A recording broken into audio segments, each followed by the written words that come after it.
helped arrange a 40th wedding anniversary party for my mom and dad years back. Something just told me, I just kind of sensed there wouldn't be a 50th.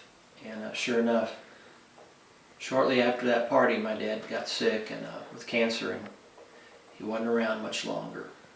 So real glad we did that. Everybody came, and it was a beautiful day.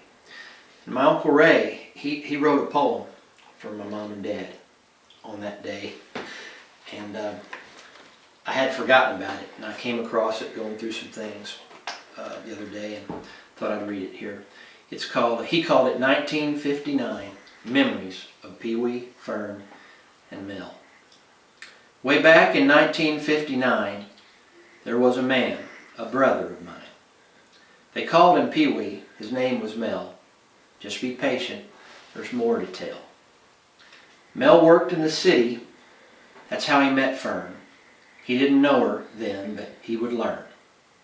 They dated some and both worked hard and stayed with the job and didn't get fired. They lived in the city and saved their pay to buy a farm they wanted someday. So they got married and began to scout for land around Ware or somewhere about. Ware, W-A-R-E.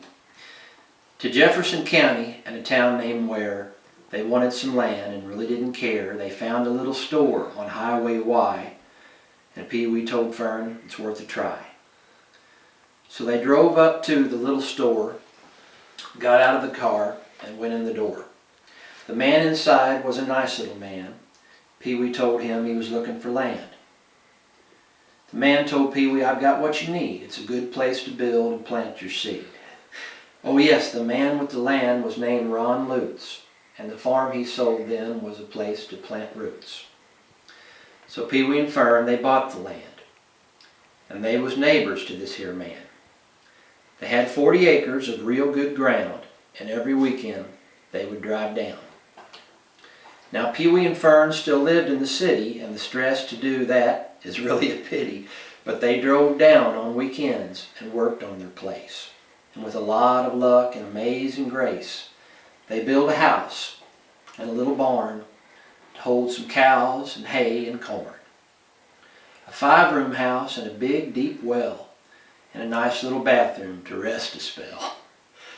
A 2-car garage and a pen for his dogs, and feeders so Pee Wee could feed his hogs. And after a while the house was all done, so they moved down, and from sun to sun. They bought a new car and drove every day, and work all day and back on their way. Back to Mount Freedom and close to where peace and quiet was waiting there. Pee Wee would feed finally get through, sometimes so cold your fingers turn blue. But once inside around the old fireplace, he enjoyed the fire and Fern's pretty face. They would eat supper and go to bed, but something kept bothering Pee Wee in his head. He wanted a son, and Fern did too. With good Lord's will, they'd get one too. So Pee Wee kept driving alone to the city, and he was still saving, putting cash in the kitty. Fern had to quit work and go to the dock, and soon there would be a baby to rock. So Fern called Pee Wee and told him one day, "Your dreams come true, he's on his way." And Pee Wee hugged Fern with a gentle kiss, said a man couldn't ask any better than this. So little Mel popped into the world, and they was glad it wasn't a girl.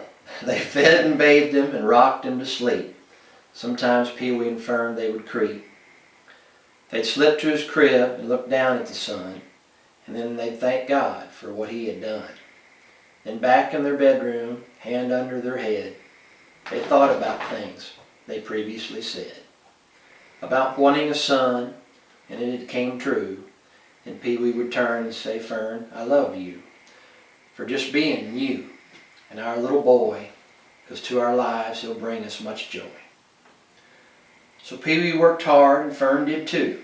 And Mel got older, and as he grew, he started to school, he rode the bus. A nice young man, and he didn't cuss. As time flew by, Mel Jr. grew fast. His baby days was in the past. He learned to play music and sing with his dad.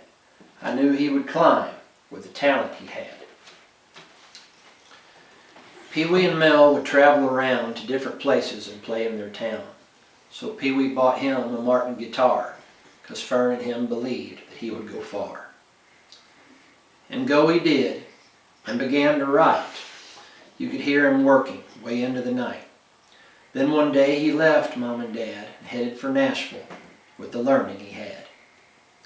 When he arrived, he met a good friend. He knew it took money he'd have to spend. He learned how to make it and where to go. He wrote good songs and he opened a show. And now after several years has passed, Mel has found peace and family at last. And now Mel has a little boy to remind him when he brought Mom and Dad joy. And back home tonight in old Ware Town on a little farm and 40 acres of ground. No dogs or hogs, no fields to mow. Now it's just more weeds in the garden to hoe. So Pee Wee and Fern can look at each other. I know what he's thinking if I know my brother. About the years gone by, man, where did they go? And all the young seeds we had to sow. Well, nevertheless, we sowed them back then. We can't ever go back and sow them again. So all we can do is sit here and think. But sitting and thinking could drive you to drink. So Pee Wee, take some Advil, get a movie to see, and if Arthur gets you, or if Arthur gets to you like he does me, think of the brush piles we used to burn, and put your arm around your pretty fern. And think of the nights we hunted together. We didn't much care about the weather. Just wanting them hounds to ball up in a tree. Those nights were good memories, just me and Pee Wee. And then it says, composed and written by Carl Besher Sr. from Heart and Soul. Wrote March 1st, 1999.